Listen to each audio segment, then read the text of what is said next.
Bonjour à toutes et à tous et bienvenue dans la chaîne de podcast de la filière ORCID, la filière de santé des maladies rénales rares.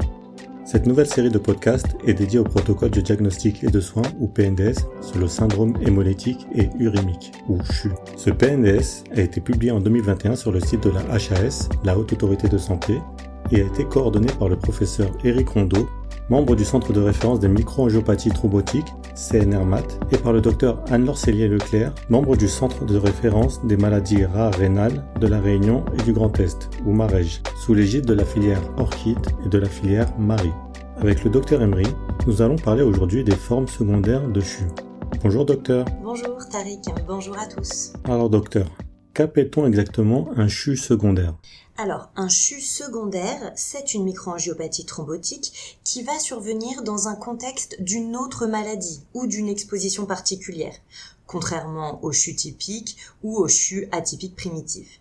Il s'agit donc d'un CHU associé à une cause déclenchante, comme une maladie systémique, une infection, un médicament, un cancer ou certaines situations particulières comme la grossesse ou les transplantations.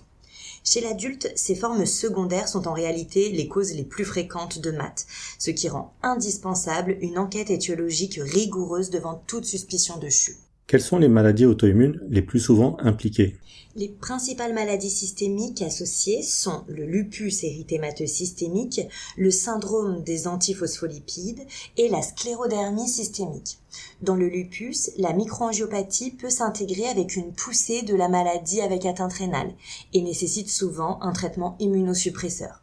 Dans le syndrome des antiphospholipides, la MAT s'intègre dans une atteinte vasculaire diffuse et la prise en charge repose souvent sur l'anticoagulation.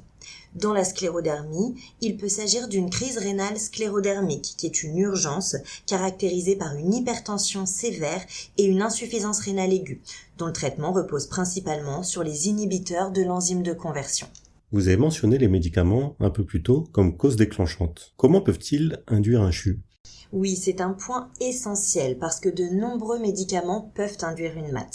Parmi les plus connus, on retrouve certaines chimiothérapies comme la gemcitabine ou la mitomycine C, les inhibiteurs de la calcineurin comme la cyclosporine ou le tacrolimus, utilisés par exemple après une transplantation, ainsi que certains traitements anti-angiogéniques comme les anti-VEGF.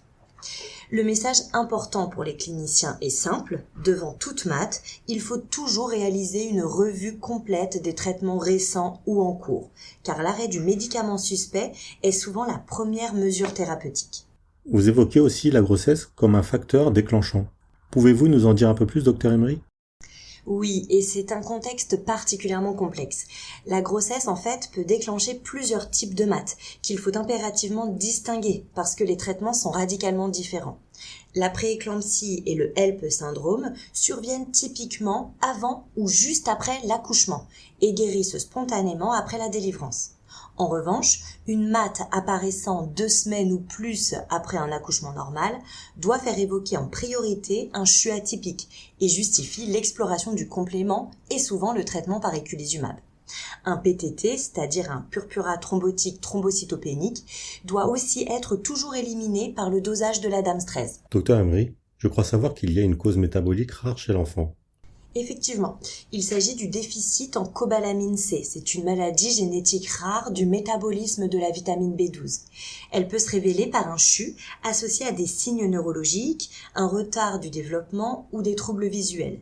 Le diagnostic, il repose sur la mise en évidence d'une hyperhomocystéinémie et d'une élévation de l'acide méthylmalonique.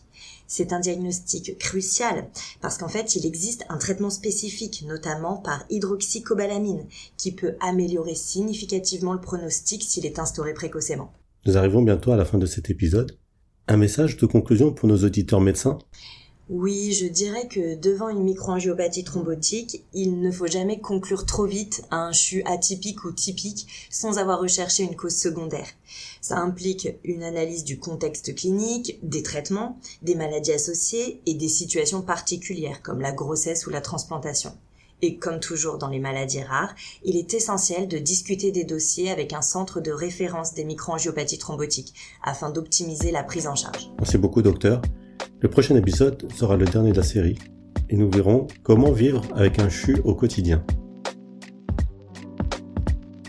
Merci à vous, chers auditeurs et auditrices, pour votre écoute. N'hésitez pas à consulter le site de la HAS et de la filière Orchid pour retrouver le PNDS complet et des ressources d'information pour les patients et les professionnels. Prenez soin de vous et à très bientôt sur notre chaîne de podcast.